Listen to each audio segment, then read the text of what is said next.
bienvenue pour cette nouvelle saison, nouvelle émission, nouvelle saison d'Histoire de passer le temps. Alors, à la régie avec nous, Julien Lehoux. Bonjour. Et 3 chroniqueurs en studio venus pour inaugurer cette nouvelle saison d'Histoire de passer le temps. Rosalie Racine. Bonjour Elliot. De quoi tu vas nous parler aujourd'hui ? Aujourd'hui, je vais parler de la persécution de la communauté gay sous le régime nazi. À côté et en face, Chloé Pointras-Raymond, qui va nous parler de... Allô Elliot. Oui, donc aujourd'hui, je vais vous parler des infirmières militaires canadiennes dans la Première et la Deuxième Guerre mondiale. Et enfin, dernier chroniqueur qui n'est pas inconnu de nos auditeurs, Joël Bonchamp-Monfette. Salut Elliot. Comment ça va? Ça va très bien. J'espère que vous allez tous bien à la maison aussi, hein? Un retour comme ça fait longtemps. Et oui, retour en studio. Tu vas nous parler de quoi pour ce retour? Aujourd'hui, j'ai décidé de nous parler de la villégiature, c'est-à-dire l'art de prendre des vacances. Excellent sujet pour la rentrée, j'ai envie de dire. Alors, on va commencer tout de suite avec donc Rosalie et sa chronique sur l'homosexualité sous le régime nazi. Oui, merci Elliot. Commencez ça léger. Oui, exactement. Donc en Allemagne, en fait, l'homosexualité masculine a été considérée comme illégale depuis la fondation du pays en 1871 et ce jusqu'en 1994. Pendant l'entre-deux-guerres, dans la République de Weimar, la communauté homosexuelle profitait d'une plus grande liberté et d'une plus grande acceptation, surtout à Berlin qu'ailleurs dans le monde. Il y a plusieurs, par contre, qui considéraient que cette tolérance-là était signe de la décadence de l'Allemagne, donc c'était pas une bonne chose. Les nazis vont donc s'imposer comme leaders d'un mouvement moral pour extirper le vice, entre guillemets, de l'homosexualité en Allemagne et par le fait même gagner la lutte raciale qu'ils menaient. Évidemment. Donc, évidemment. C'est ça l'objectif, là. Donc, rapidement, après l'arrivée au pouvoir du parti nazi, la communauté homosexuelle, surtout les hommes, vont commencer à être persécutés de manière ciblée. Pourquoi surtout les hommes? Parce qu'en fait, dans la vision raciale nazie, les hommes gays étaient considérés comme faibles, efféminés et donc incapables de combattre pour la nation allemande. Les nazis considéraient aussi que les hommes gays étaient peu susceptibles d'avoir des enfants et donc d'augmenter le taux de natalité. La vision raciale que les nazis avaient du monde leur dictait que les races inférieures faisaient plus d'enfants que les Aryens, donc les Allemands purs, là, entre guillemets. Et donc, tout ce qui avait un impact sur le potentiel reproductif en Allemagne, dont les hommes gays, était considéré comme une menace à l'intégrité raciale nazie. Donc ça avait un impact là, sur le potentiel reproductif en Allemagne. C'est un peu comme au Moyen-Âge, avec le fait que chaque graine de semence est de la semence perdue. Et j'ai rien lu qui ressemble à ça, mais probablement, oui, c'est sûrement ça l'idée derrière. Les femmes lesbiennes, en fait, quant à elles, n'étaient pas considérées comme une menace à cette intégrité raciale-là, parce qu'elles pouvaient quand même avoir des enfants, ce qui fait qu'elles n'ont généralement pas été visées par les politiques de persécution. Les nazis, de manière générale, vont pas non plus s'attaquer aux communautés homosexuelles de d'autres nationalités, sauf si ces personnes-là s'engageaient dans des relations sexuelles avec des Allemands.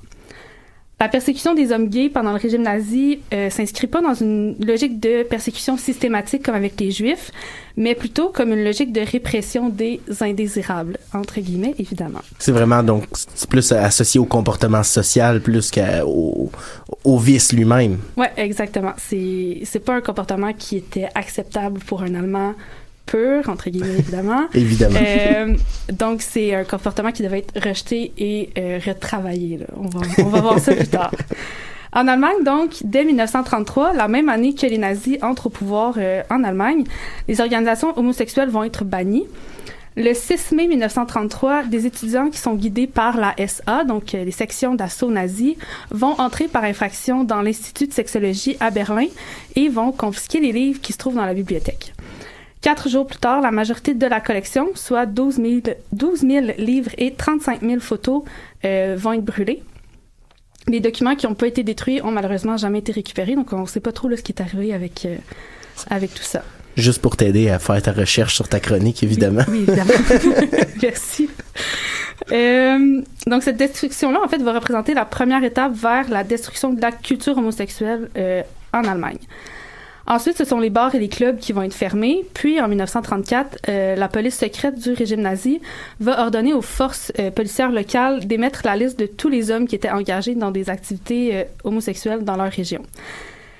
Dans plusieurs régions d'Allemagne, c'est une pratique qui était déjà en place depuis des années, ce qui appelait en fait les listes roses. Et ce sont ces listes-là que les nazis vont utiliser pour traquer les hommes gays. Les listes roses. Oui, c'est très, très genré et très... Je vais assumer que c'est moins joyeux que la couleur. Ah, définitivement. Mais... Puis, y en avait-tu pour les femmes aussi, des listes? J'ai pas trouvé l'information, mais j'ai tendance à dire que non, parce que...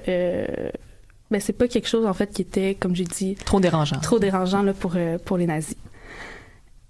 Donc, les organisations même, en fait, du régime nazi vont pas être épargnées non plus. Dans la nuit du 29 au 30 juin 1934, lors de la nuit des longs couteaux, le chef de la SA, Ernst Röhm, qui est un homme gay reconnu là, parmi le régime nazi, va être assassiné. Cet événement-là va vraiment mettre fin à l'illusion d'une éventuelle tolérance de la part du régime nazi. La première étape légale vers la persécution des hommes gays sous le régime nazi, ça a été le paragraphe 175 du Code pénal allemand, qui existait depuis l'unification de l'Allemagne en 1871. Le paragraphe 175 se lit donc ainsi, et je cite, « Un acte sexuel non naturel commis entre des personnes de sexe masculin ou par des humains avec des animaux est châtiable par l'emprisonnement. La perte des droits civils peut également être imposée. » La perte des droits civils. On peut parler de citoyenneté, liberté. Donc, ah oui, ok, jusque-là. Oui, c'est quelque chose qu'on prenait là, au sérieux. Le paragraphe 175 va être modifié en 1935 pour enlever ce que les nazis considéraient comme des échappatoires dans la loi. Donc maintenant, à partir de 1935, en fait, toute expression de l'homosexualité va être considérée comme criminelle. L'expansion de la loi va englober, oui, les relations sexuelles, mais aussi la simple lettre d'amour ou, plus tard, la simple intention. Je ne sais pas comment ils évaluaient ça, mais la simple intention des beaux critères objectifs. Oui, de commettre un acte homosexuel va suffire aux tribunaux pour agir et condamner ces personnes-là. Ça pourrait pas mener à des espèces de chasse aux sorcières, genre dire que son voisin est gay ou quelque chose comme ça, juste par haine ou désir de reprendre son terrain? C'est probablement arrivé, oui, des petits conflits là, domestiques qui se règlent là, de cette façon-là. J'ai pas de données là-dessus, mais parce que dans les droits civils, il doit avoir le droit de propriété, entre autres, fait que je me dis que s'ils perdent les droits civils... Oui, c'est probablement arrivé, oui. Donc, suite à cet élargissement-là de la loi, le chef de la SS, qui était les forces paramilitaires du régime nazi, va mettre en place au sein même de la police nazie l'Office central du Reich pour la lutte contre l'avortement et l'homosexualité. La police avait maintenant la possibilité de mettre en détention préventive ou d'interpeller les gens qui étaient jugés comme dangereux pour la morale allemande et les détenir indéfiniment sans procès. Évidemment. Entre 1937 et 1939, qui ont été vraiment les années les plus intenses en termes de persécution, les nazis vont augmenter le nombre de raids qui sont faits sur les lieux de rencontre, vont confisquer des carnets d'adresses et vont créer un réseau d'informateurs pour identifier et arrêter un maximum d'hommes gays. Le 4 avril 1938, la Gestapo va émettre une directive qui stipule que les hommes reconnus coupables d'homosexualité pouvaient être envoyés en camp de concentration. Ah oui, jusque dans des camps de concentration. Ouais. Entre 1933 et 1945, la police va arrêter environ 100 000 hommes, dont la moitié vont être condamnés par les tribunaux. Il est estimé en fait qu'entre 10 000 et 15 000 de ces hommes-là vont être internés dans les camps de concentration. Les autres vont vivre leur sentence dans le système carcéral régulier. Toutefois, les prisonniers gays qui étaient relâchés de prison étaient, la plupart du temps, immédiatement réarrêtés et envoyés en camp de concentration, surtout s'ils étaient considérés comme susceptibles de continuer à avoir une conduite homosexuelle. Mais là, quand on parle de camp de concentration, on parle pas de camp d'extermination, c'est vraiment seulement des camps de concentration? Oui, c'est ça. En fait, un camp de concentration, c'est un camp qui va être plus porté sur le travail forcé, donc on va vraiment pousser les détenus à s'épuiser et à s'user.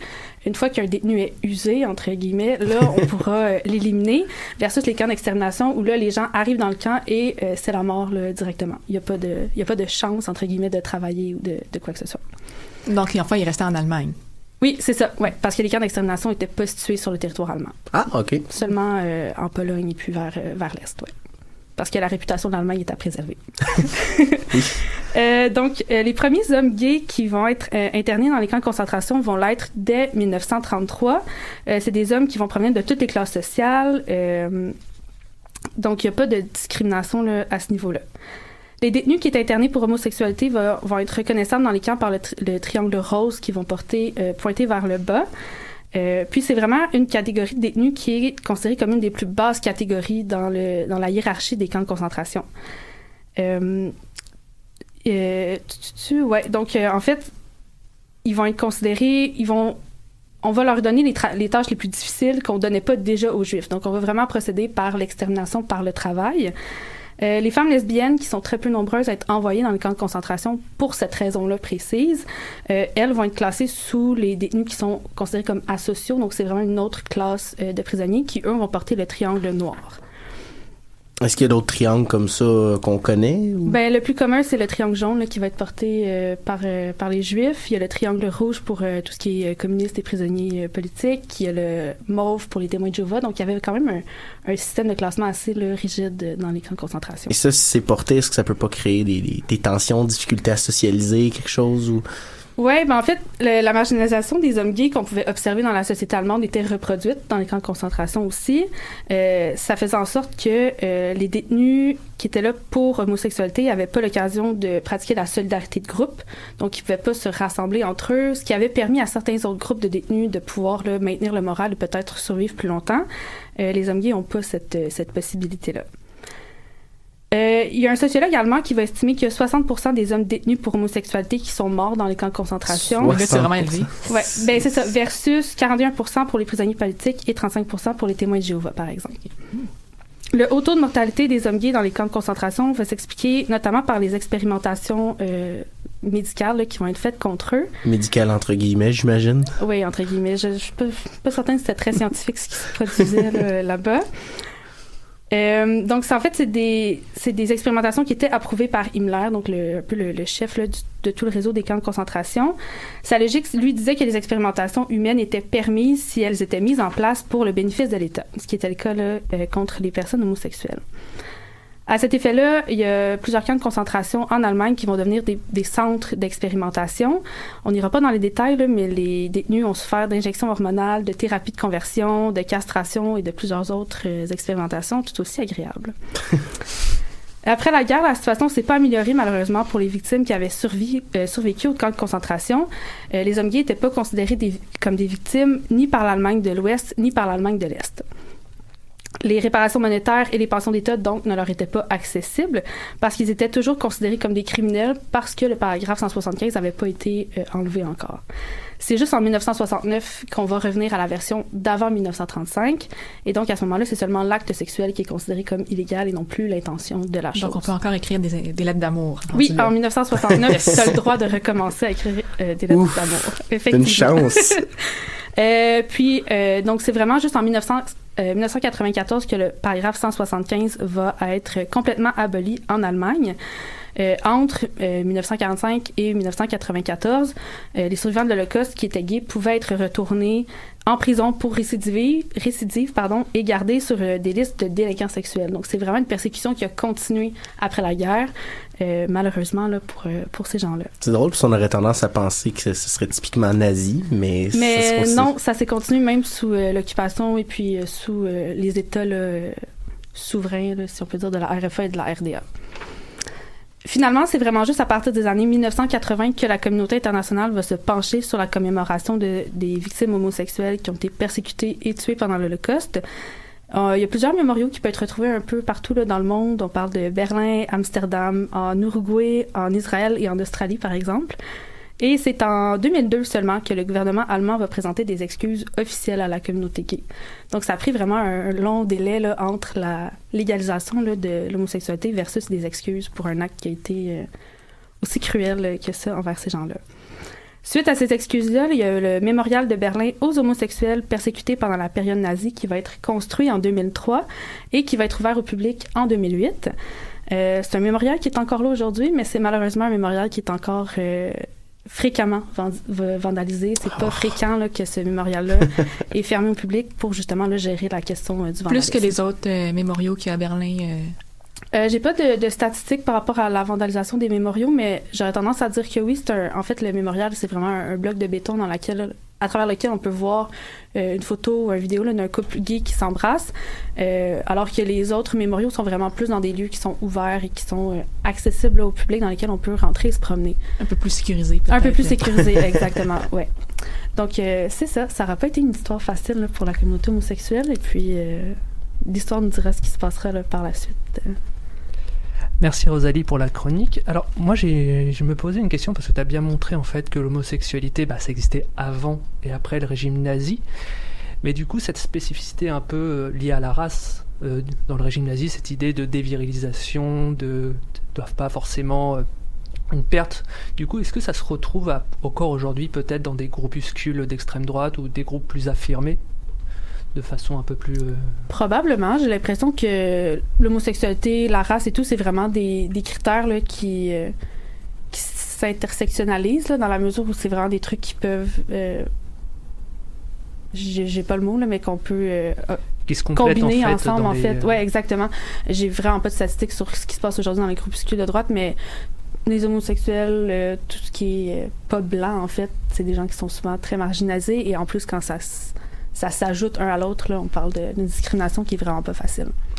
Merci beaucoup. Du coup, on va partir en musique. Julien, qu'est-ce que tu nous as préparé? En thématique avec la chronique de Rosalie, j'ai décidé de mettre la chanson Selfless du groupe La Roi.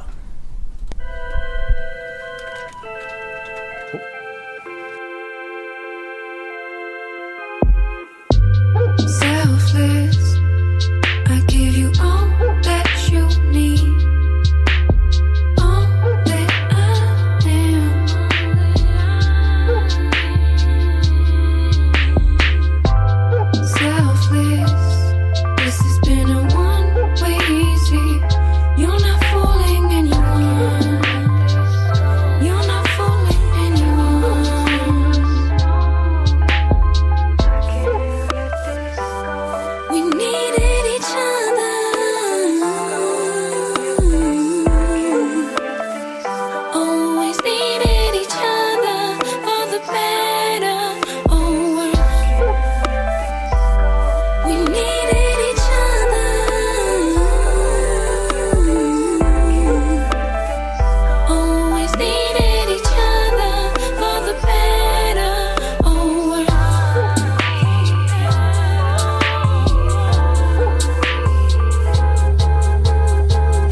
Selfless, donc. Alors, pour la suite de l'émission, c'est Chloé qui va nous parler donc des infirmières militaires canadiennes sous la Première et la Deuxième Guerre mondiale.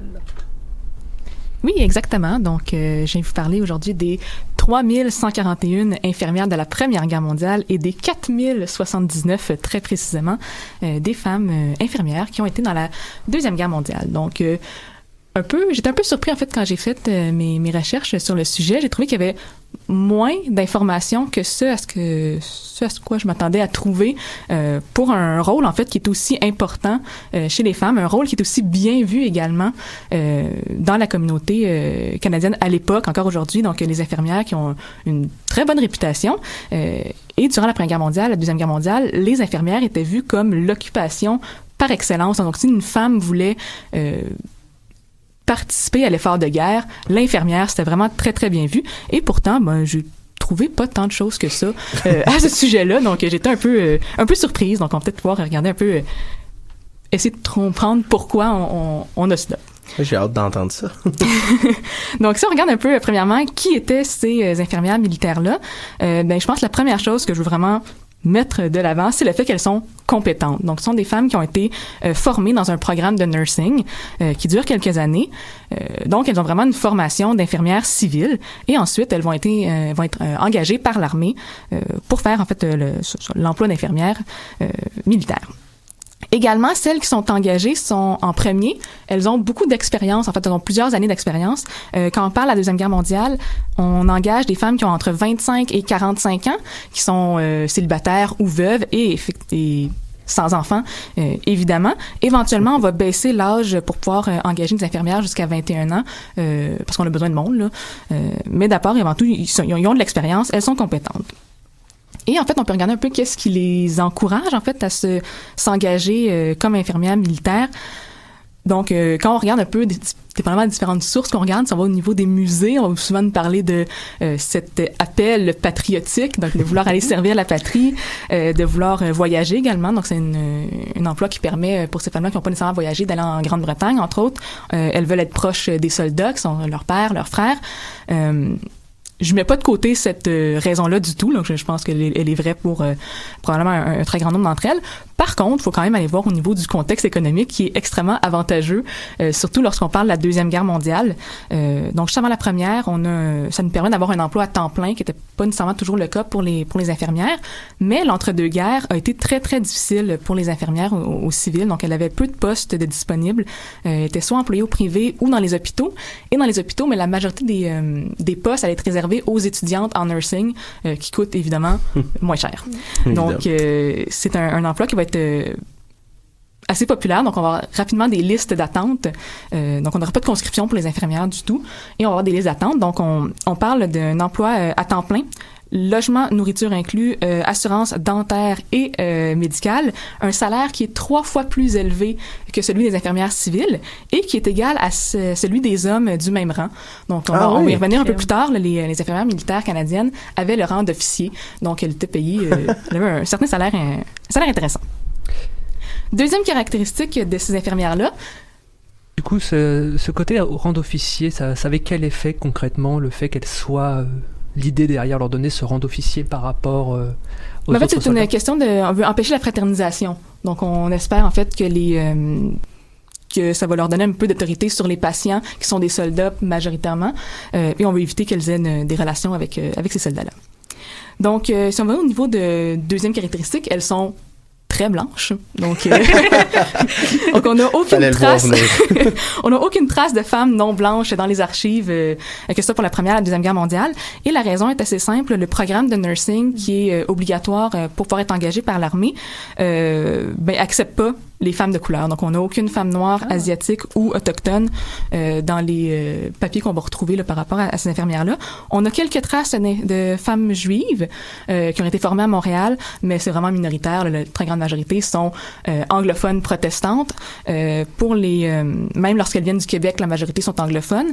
Et celles qui vont venir justement qui sont francophones vont devoir faire une formation d'anglais à Kingston avant de pouvoir être envoyées en Grande-Bretagne.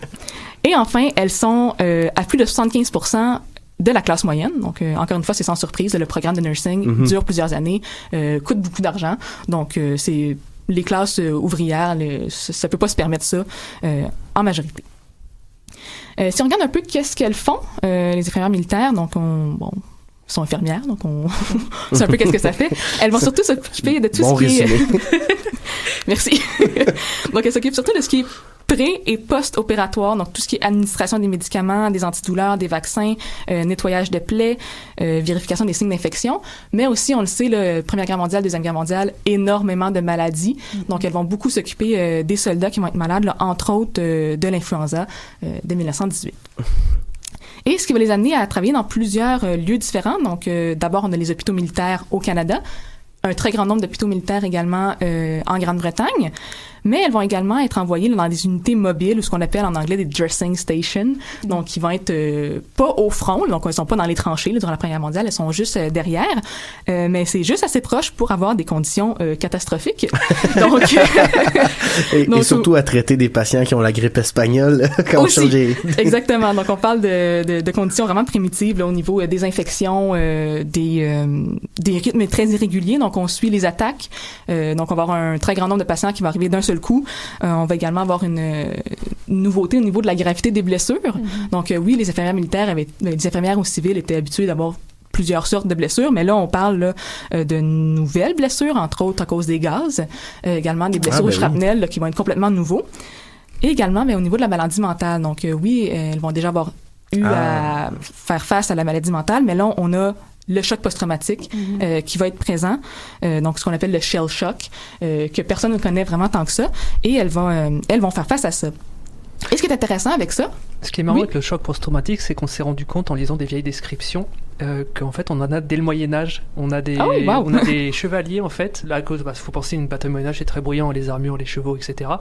Et donc on s'est rendu compte qu'on a des descriptions où on expliquait que certains seigneurs se réveillaient la nuit en sueur, on avait l'impression qu'on les attaquait, etc. Donc c'est vraiment un retour de cet enfer sonore en fait, et de la violence des blessures infligées. Mais c'est sûr que la médecine aristotélicienne couvrait pas ça. C'est probablement pas.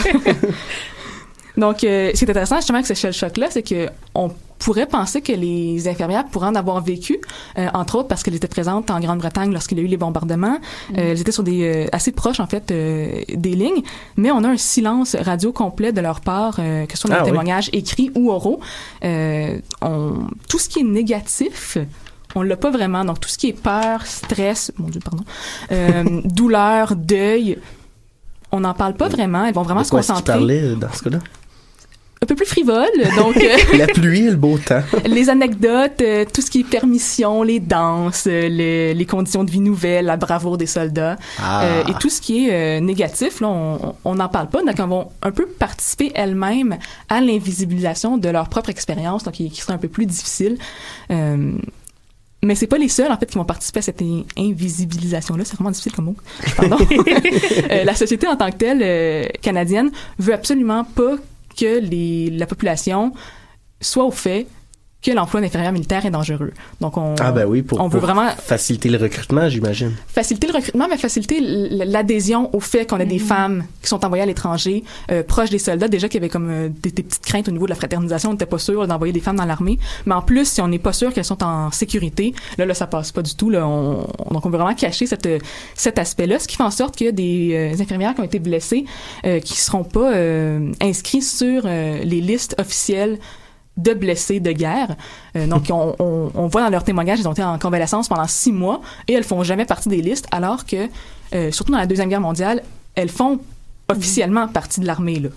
Donc, on a une invisibilisation là, à ce moment-là. Est-ce qu'il y a une espèce de... Je sais pas si tu as lu par rapport à un sentiment de honte, par exemple, au niveau de la maladie mentale. Les soldats qui revenaient avaient souvent honte, en fait, de ne pas être capables de gérer ce shell shock-là. Est-ce que c'est quelque chose qui pourrait... Est-ce que tu as lu par rapport à ça?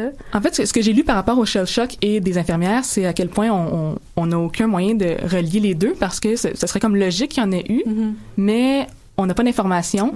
Ouais. La honte pourrait vraiment possiblement être une raison là, qui fait en sorte que les femmes n'en ont pas parlé, vraiment s'assurer là, que tout ce qu'elles ont vécu émotionnellement se rendent pas. C'est refoulé. Exactement, on refule ça. Donc, je poursuis un peu au niveau de l'image des infirmières. Donc, vu qu'on veut qu'elles soient en sécurité, on veut surtout, d'abord et avant tout, qu'elle reste féminine. Donc, c'est important sur le champ de bataille. En même temps, les caractéristiques maternelles doivent être importantes comme infirmière à cette époque-là. Donc, exactement. Donc, l'infirmière, on le voit comme l'emploi féminin par excellence, peut-être un peu aux côtés aussi de professeurs, là, en fait, d'enseignantes, probablement pour les mêmes raisons, parce qu'on a vraiment l'aspect maternant, l'aspect du don de soi, de prendre soin de quelqu'un. Donc, on vient vraiment retrouver les caractéristiques féminines, mais de la mère, et non pas, mettons, de l'épouse ou de la compagne, là. Donc, c'est ça qu'on a, une infirmière qui est maternelle. Donc, c'est important. Oui, c'est tout à fait important. Puis, on va le retrouver, cet aspect-là, entre autres, au niveau de l'uniforme. Donc, l'uniforme classique là, que les infirmières vont porter dans les hôpitaux. Ça va être vraiment la longue robe qui descend là, jusqu'aux chevilles avec le tablier, qui, oui, a une fonction utilitaire, mais c'est aussi une genre de fonction de rappeler les racines subalternes, les racines domestiques. Ça a l'air d'évoquer un peu la sœur religieuse. Oui, exactement. Ça, on va l'évoquer surtout par le voile qu'on a, que les infirmières vont porter. Donc, et c'est exactement ça le but, de rappeler un peu l'aspect religieux, l'aspect des soins charitables donnés aux gens dans le besoin. Fait intéressant, par contre, dans la Deuxième Guerre mondiale, les femmes qui vont être envoyées sur les théâtres actifs, donc que ce soit là, en Afrique du Nord, en Europe, en Asie, elles vont porter excusez-moi, j'ai juste le nom anglais, là, mais le full battle dress. Donc, elles sont pratiquement indiscernables des soldats. Une fois qu'on met le casque, là, sont pratiquement pareils. En fait, exactement. Et ça va vraiment choquer la population. Il y en a qui sont vraiment contents de ça parce qu'ils sont protégés. Et il y en a d'autres qui vont être, mon Dieu, ça n'a aucun sens. Donc, on a peur que ça devienne des femmes masculines. Donc, c'est une terreur. Non. À éviter à tout prix. À éviter à tout prix. Donc, en plus de cet aspect maternel, on s'attend également à ce que les femmes, elles se comportent comme officiers. Donc, on l'a dit, elles ont le rang d'officier. Donc, on s'attend à ce qu'elles aient une certaine autorité, qu'elles soient capables de ordonner un peu à leurs patients quoi faire. Donc, on s'attend également qu'elles soient féminines, mais cette fois-ci du niveau compagne, parce que lorsqu'elles sont en permission, ben elles doivent être les partenaires de danse des officiers. Donc, on s'attend également à ce qu'elles remontent le moral, qu'elles rappellent la maison, qu'elles rappellent la famille. Donc, c'est vraiment comme un peu toute l'image là, qu'on a, le très... qui devait être un peu difficile à jongler pour elles, avoir toutes ces différentes... c'est sûr. Ces images-là, surtout s'ils devaient porter en plus le gros équipement, là, donc... Sur un terrain instable aussi, là. Exactement, sur un terrain instable. Tout est contre elle, dans ces conditions-là. Donc, si je parle rapidement de l'après-guerre, donc, fort heureusement pour elle, on n'a pas un très grand nombre de morts. On en parle de 58, c'est pas certain, au niveau de la Première Guerre mondiale, dont 14 sont décédés dans le bombardement d'un navire-hôpital. Et la majorité des autres, ça va être maladie ou accident de voiture, par exemple, qui est assez commun. En même temps, après, sur une route bombardée, c'est un peu plus facile. Oui, exactement. Et Deuxième Guerre mondiale, on parle de 17 décès et de 2 prisonnières de guerre qui ont été à Hong Kong. Oui, mon sujet de maîtrise. Voilà. Je m'attendais à être interrompu, mais voilà. C'est l'intervention de Julien. Waters. Hey, voilà. Oui, deux femmes qui ont été envoyées avec les troupes canadiennes et qui ont été mises en tant que prisonnières de guerre. Beaucoup d'autres femmes infirmières canadiennes qui ont été aussi mises en internement, mais qui sont pas marquées comme prisonnières de guerre. C'est les 2 seules. Exactement. Et pour ça, la Première, la Deuxième Guerre mondiale, elles vont être démobilisées extrêmement rapidement. Donc, on veut vraiment qu'elles retournent soit à leur rôle d'infirmière civile au plus vite, ou encore mieux, qu'elles se marient et qu'elles aient des enfants. Donc, c'est vraiment ça qu'on espère d'elles. Et je terminais très rapidement. Ce qui est vraiment dommage, en fait, en ce moment, c'est qu'on a un seul mémorial qui commémore les infirmières militaires de la Première Guerre mondiale uniquement. Donc, on n'en a aucun pour la Deuxième. Et ce mémorial-là a été financé par les infirmières elles-mêmes. Donc, il est où le mémorial? Il est à Ottawa. Ottawa, OK. Donc, dans le hall... où est-ce qu'ils sont tous les mémorials. Donc, Et du coup, comment t'expliquerais cette espèce, pas forcément de désintérêt, mais d'invisibilisation de ce rôle des infirmières, aussi bien dans la mémoire que dans les études historiques aussi, parce que je me souviens qu'on en avait parlé un peu, tu m'avais dit qu'il n'y a pas tant d'études que ça sur les infirmières canadiennes, alors qu'on connaît la place, l'importance des femmes médecins, des femmes infirmières dans la construction de Montréal, dans l'établissement. Et en même temps, dans les usines, on connaît beaucoup le rôle de femmes en usine. Donc, on parle plus des femmes dans les usines, mais les femmes dans les usines sont venues briser un peu le code qu'on avait avant. Donc, alors que une des théories que j'ai vues passer en faisant mes lectures pour la chronique, ce serait que le mouvement féministe, malheureusement, aurait un peu nui peut-être à la visibilité de l'expérience infirmière parce que elles auraient un peu dénigré leur expérience parce que ce serait une expérience qui aurait été celle de subalterne, qui aurait été vraiment comme la même. Il n'y aurait pas eu de changement au niveau. Ce serait pas comme. On reste dans le moule en fait maternel. Exactement, on reste subalterne dans l'armée, alors que quand on regarde les expériences de ces femmes-là, elles avaient un rôle très très important et une expérience quand même spécifique. Donc c'est un peu dommage à ce moment-là. Mais c'est pas super clair au niveau des autres raisons. Qu'est-ce qui peut expliquer ça? Mais on sait qu'en fait que les infirmières elles-mêmes ont très peu parlé, ce qui est vraiment dommage. Puis là, en plus, au niveau de l'histoire orale, ben pour la Deuxième Guerre mondiale, ça s'en vient pas mal à sa fin en ce moment. Merci beaucoup Chloé. Du coup, donc on va partir en chanson, Julien. Oui, on va écouter une chanson en pleine thématique, la chanson La Guerre par le groupe Passager. Excellent.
Alors, pour la fin de l'émission, une dernière chronique par un habitué, Joël Bonchamp-Monfette. Tu vas nous parler de la villégiature, un thème de rentrée particulièrement frustrant. Ben oui, hein. Ben je me suis dit après avoir eu une émission avec des sujets un peu plus lourds, on irait avec quelque chose d'un peu plus gentil. Après avoir vu nos murs d'appartement pendant 8 mois aussi. Oui, ben oui. Je vais commencer évidemment par souhaiter à toutes et à tous un bon retour de l'été et du temps des vacances, hein. Si vous avez eu la chance d'en prendre, évidemment. Sont allés en Gaspésie, probablement. Oui. Ah oui, la Gaspésie, il s'en est pas remis encore, je crois. Probablement pas. Je voulais aller en camping quelque part cet été, puis c'était fermé aux non-résidents parce qu'il y en a qui ont saboté le lac.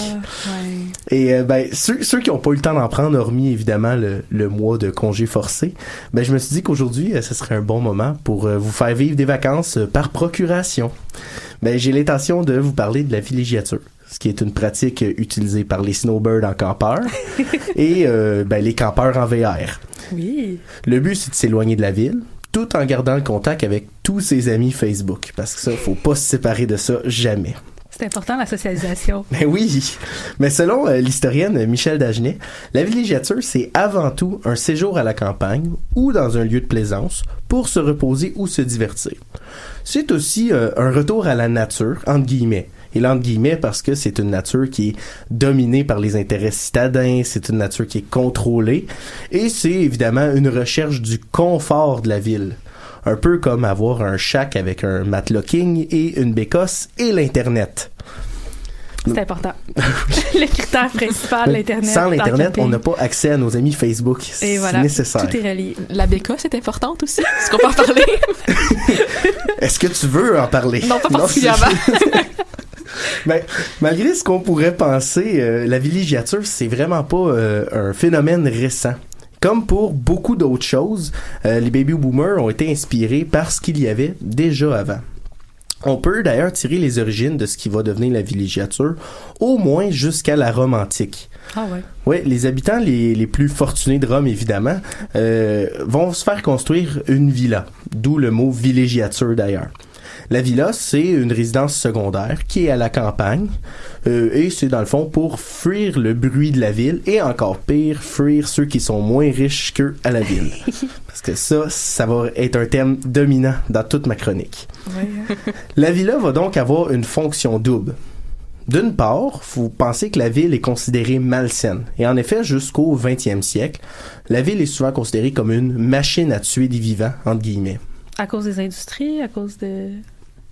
Alors, ce qui est très marrant, c'est que oui, c'est considéré comme malsain par les riches, mais par les pauvres, faut aller en ville. Notamment au Moyen-Âge, il y a un adage très célèbre qui dit que l'air de la ville rend libre, tout simplement, parce qu'une fois que vous vous êtes enfui, que vous êtes paysan ou même serf, si vous arrivez à rentrer dans une ville qui a une franchise, vous êtes libéré de fait.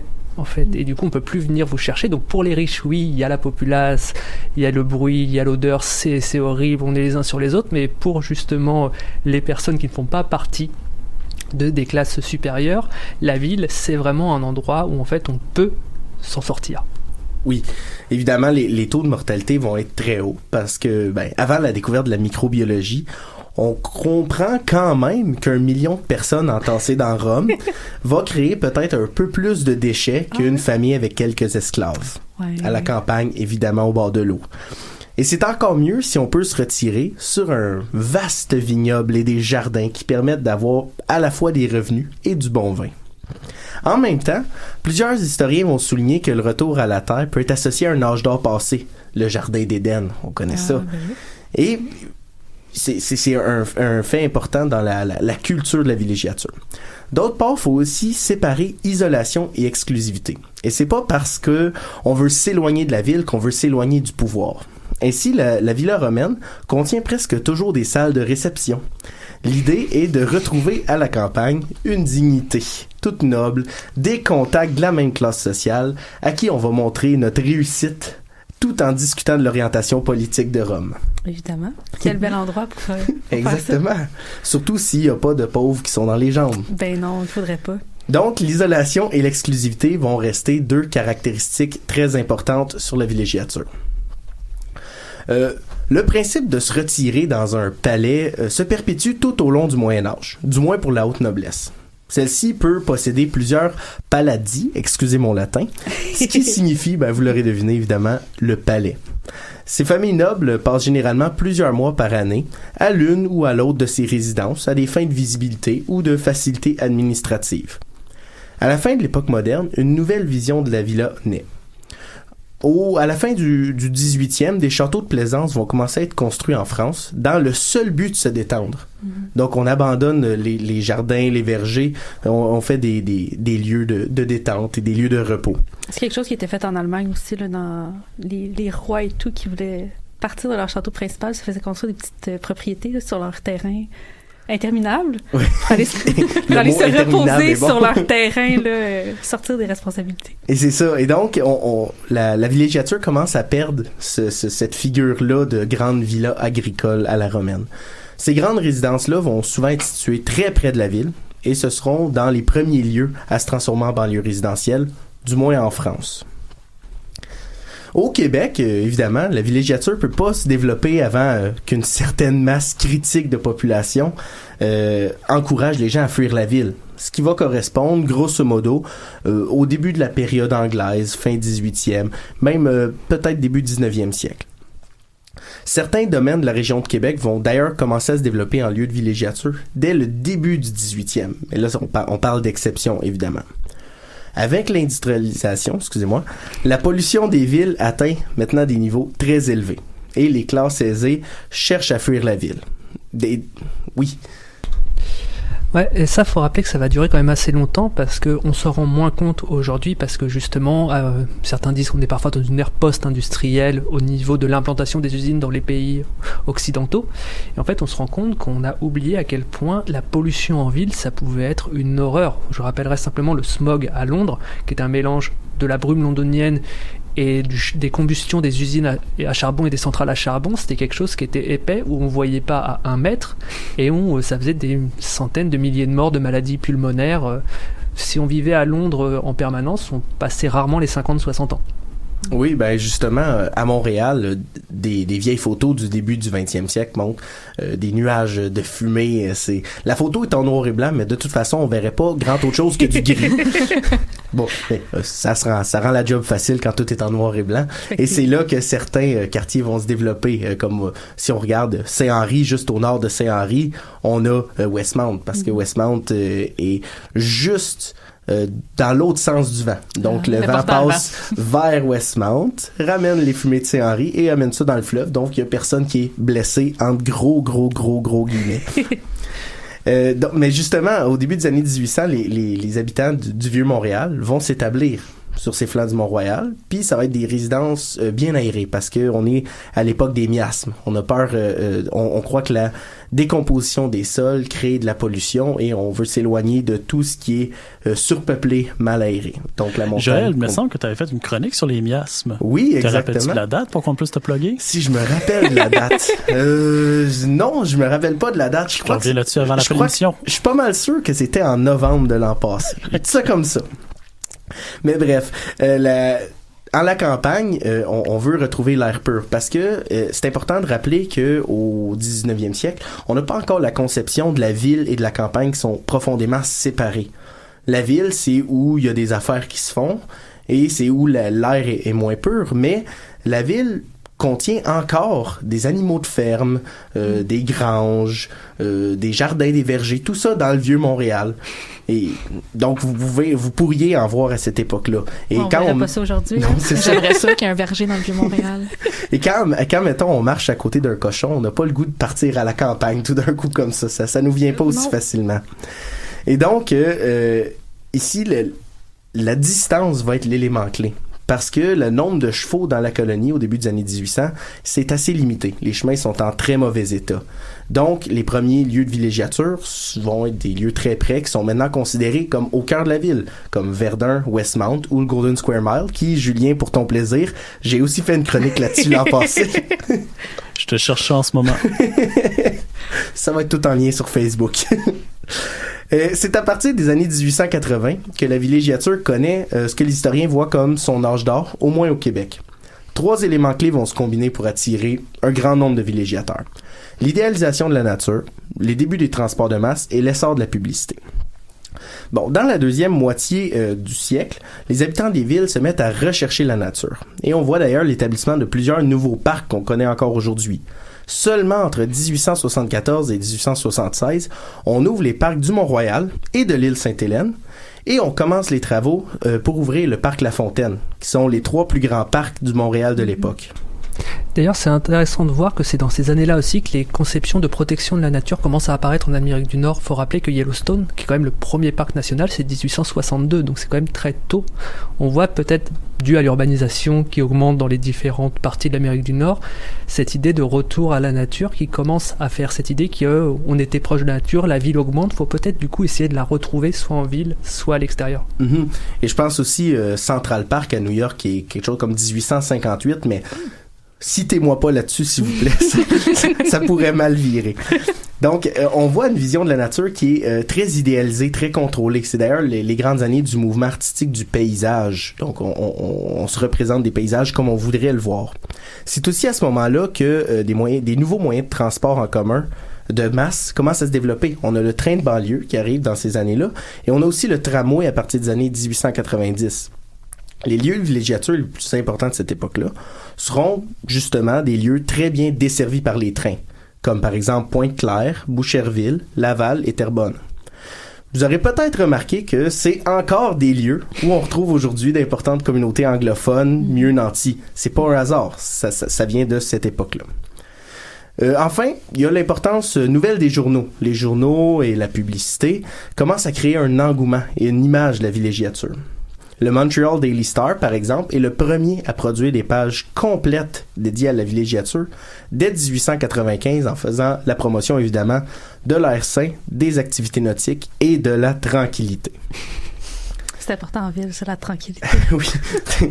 Mais on va voir que la tranquillité, faut le dire vite, ou au moins avec des guillemets. Parce que, juste à la Première Guerre mondiale, les villégiateurs vont affluer vers ces endroits, mais ça se fait pas sans difficulté.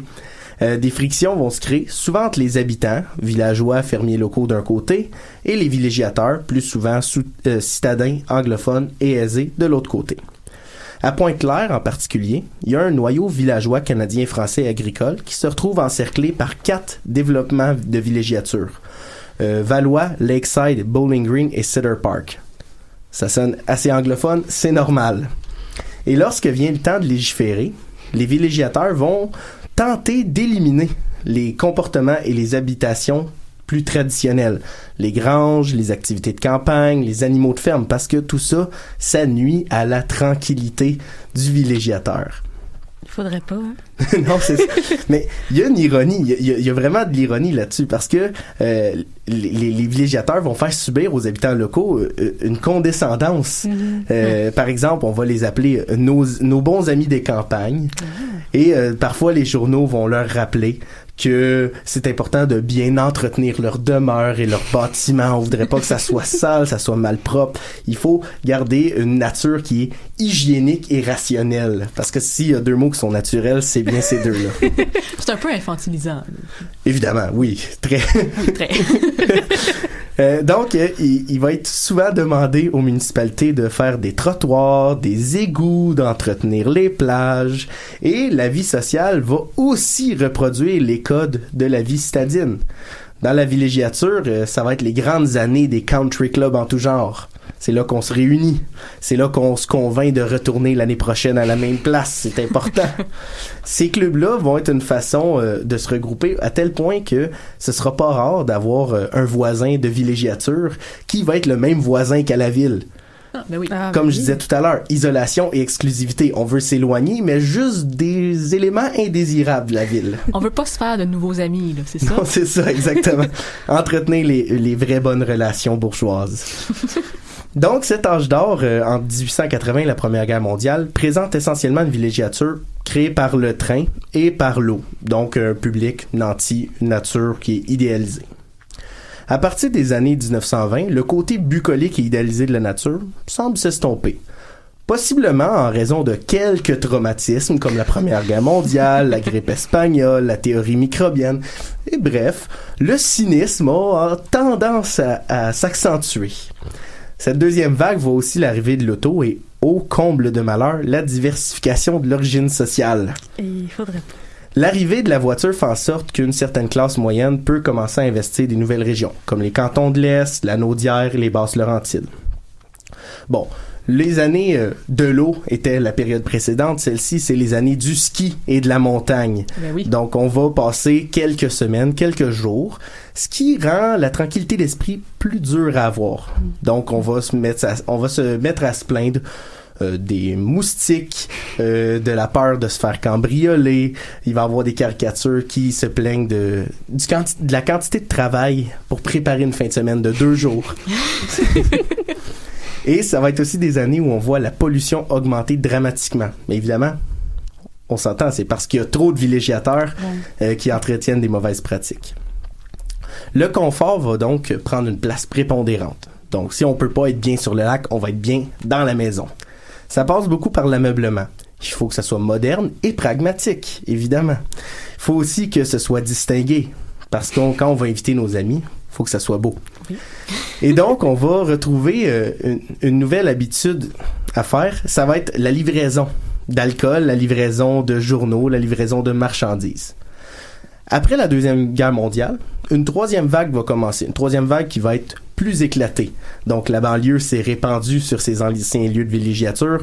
On va pouvoir coloniser plein de nouvelles régions grâce à la voiture et les autoroutes. Le Bas-Saint-Laurent, les Hautes-Laurentides vont être des régions clés. Aujourd'hui, en s'approchant de la fin du siècle, en tout cas, la villégiature s'est répandue dans toutes les strates de la société, mais surtout dans la classe moyenne urbaine et banlieusarde, évidemment. Mm-hmm. C'est une pratique qui connaît une grande popularité, une multiplication de ses formes. Par exemple, le camping, les auberges, les lieux de chasse et tout ça. Et c'est une pratique qui s'est consolidée dans la conscience collective. On va voir des chansons apparaître comme, vous connaissez probablement C'est le temps des vacances, oui. Ou une de mes préférées, Un incident à Bois-des-Filions.